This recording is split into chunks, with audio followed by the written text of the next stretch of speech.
we celebrate the city's you know, Chair, between me and the Senate and the Governor, we shall make a round table talk that we solve some of these issues.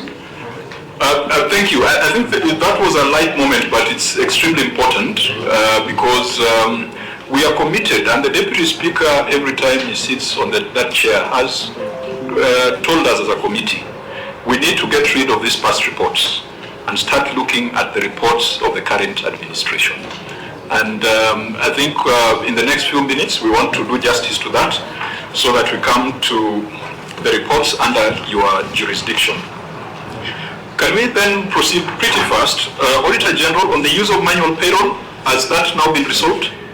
It has been solved in the subsequent years. Okay. The staff establishment, we have established it does not exist, and it is part of what we have asked the Governor to respond to in the next 30 days. Failure to pay gratuity to contracted employees. The issue has been addressed. The issue has been addressed. Now we go to refurbishment of Cancer Center at Meru Level 5 Hospital and acquisition of assets. You indicated that this project is incomplete. The refurbishment of Cancer Center at Meru Level 5 Hospital. Governor, is this complete?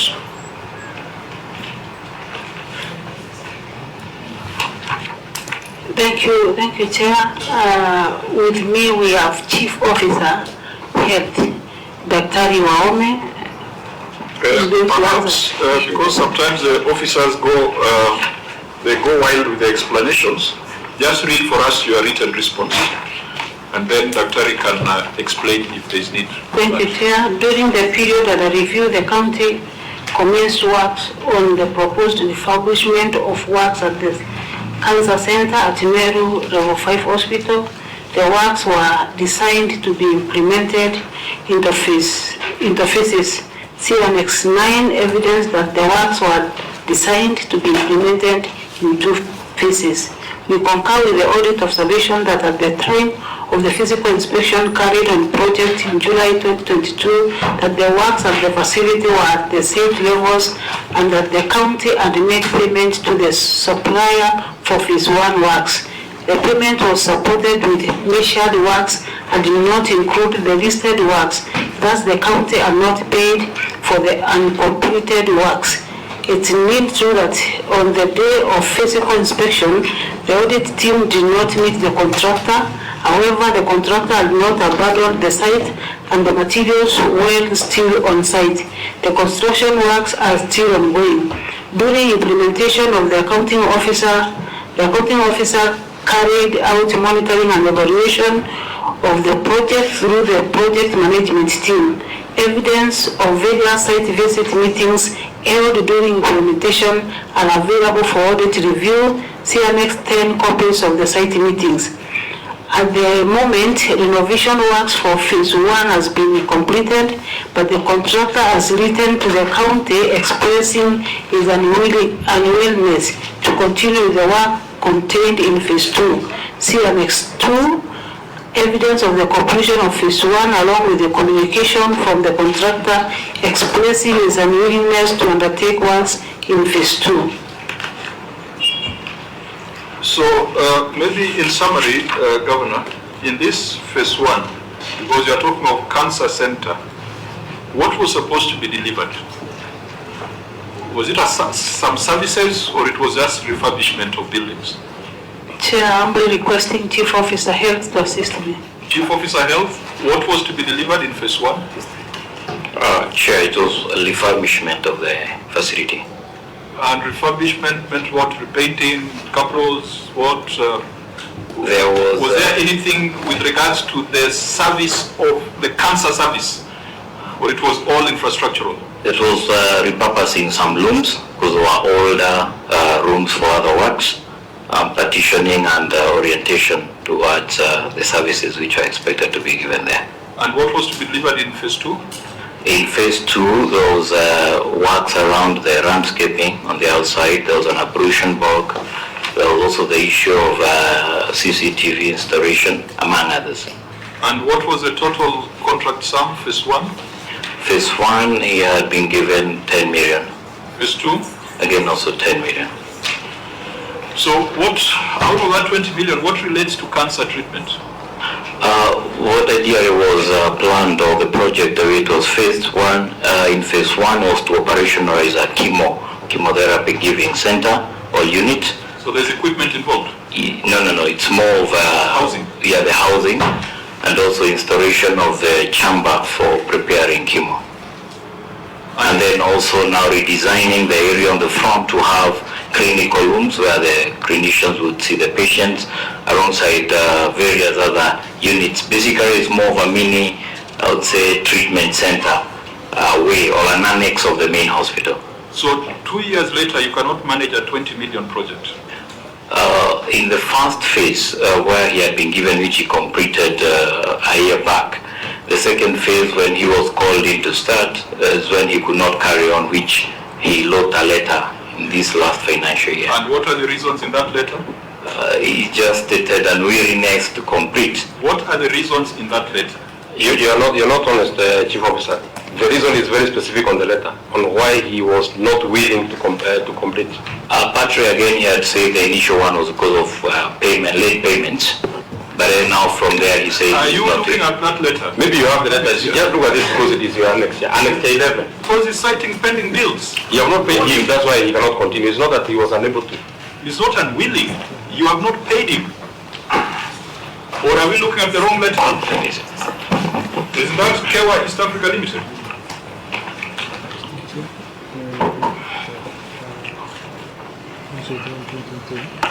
Sure, it's... you have not paid an LDO of 25th February 2022. And this is a letter written in the year 2024. Oh, his payment was for the first phase was completed. What is this letter of 18th March 2024? Partly the reason he stated there because it had stayed a little bit long, but it was cleared. When was it cleared? The payment was made by end of the year, financial year 2022-23. But the contractor says they are thankful for the honor to execute phase 2, but we regret we are unable to do the same because of the fact that it is already a pending bill. And the letter has been written in 2024. If you contest that you didn't pay him, you had paid him by 2024, it then should be a response. There should be a response to this letter. Is there any letter disputing this assertion? Sorry, no, but it was clear that... Because in your response, you're making the contractor look bad, and yet you're the ones who are bad. The people of Meru cannot enjoy cancer treatment services simply because you have failed to pay a pending bill, which would then guarantee the continuation of phase 2. It was settled though as a pending bill as stated, and then also the center is operational as we speak. Without phase 2? Yeah, the phase 2 because of external works. So phase 2 was not necessary? No, it was external works of landscaping. So it was not necessary. It was not necessary to the provision of cancer services. For direct provision, it was not necessary. So what was the value for money for phase 2? Phase 2 now was a completion of the exterior, where we needed now CCTV, more security, the cable pavementing because we required more of access. So what are you saying? That you are happy with the state of affairs? You can proceed without phase 2 because after all, cancer treatment services are being provided. No, the reason we operationalized Chair, if I may explain, because they had to transit from another smaller site that had already been ongoing. So once the major areas of compounding the chemo were ready and where they could be given the chemo, we operationalized, awaiting now phase 2 completion. Deputy Chair, may I ask from the Chief Officer, because I'm getting a bit lost. Why is it that you terminated the contract before the contractor wrote the letter? Because the termination of the contract is dated 8th of March. The letter from the contractor is dated 18th of March.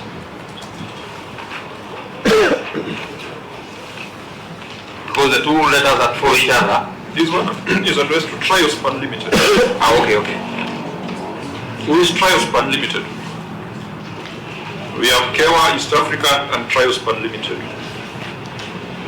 I think Triospan is from Yadene Hospital. Triospan is a different one. It's a different one. We have Kawira. Kawira is one that is handling the cancer center. Yeah, you see, in your written response, you are saying the contractor is unwilling to proceed. But the letter that you have tendered here, the contractor is saying, thank you for the honor, but please pay me for me to proceed. So whose fault is it? That was for the first phase, and because of the delay, he wrote stating it was more of a pending bill, which we cleared. But then, when we requested he carries on with the second LPO for the second phase, is when he declined to carry on. Yes, Chair. I think we agree with the Auditor General that there's been no value for money here. And Governor, I want to hear your commitment as a CEO. You have heard that the contractor is unwilling because he has not been paid. What are you going to do about it? Do you need phase 2? We still need phase 2, Chair, but now concerning the contractor who says that he has not been paid, we agree partly because there was some delay, but as we move forward, we will make sure that the contractors are paid in time, provided that we also do the rest of the work that they're supposed to do, like invoicing, and also completing the work. If you have already asked the contractor to do phase 2, and it sounds like he has no problem unless he's paid, has there been any engagement of the contractor on payment terms for his pending bills so that he can proceed? Or do you prefer doing a fresh procurement for phase 2? How are you going to deliver phase 2? Is it a fresh procurement or is it negotiation with this contractor? I think the best way to do it is we do a fresh procurement. Why fresh procurement and not negotiation with the existing contractor? Because he has not cited anything else besides the lack of payment. A procurement process is lengthy and costly. What's the wisdom of going for fresh procurement? Or is that contractor not politically correct? No, Chair, the contractor is politically correct, but now we are trying also to avoid issues of contractors who cannot bear with the counties, especially when we have late payment to pay them also. But Governor, this is pending since 2022. That one, even if you are the contractor, you cannot accept to do a job when you've got something pending from 2022. But now, Chair, what do you do when the contractor again shows willingness to do extra work again, and you go ahead and award him?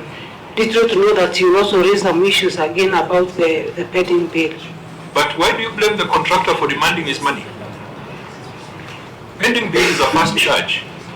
You can't give me a fresh invoice when you still owe me money. Surely, Governor, this is I needed much clearer assurance from you, but you are making it complicated. Being a CEO, being a leader, it's about making decisions. Do you need this cancer center to be operationalized?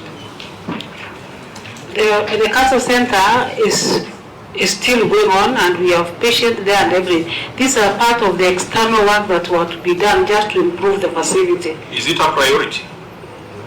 It is a priority because like CCTV cameras are very important, especially to that institution. What is your plan? Now leave what I'm guiding you to do. Let me hear your plan, which we shall put on record. Chief Officer.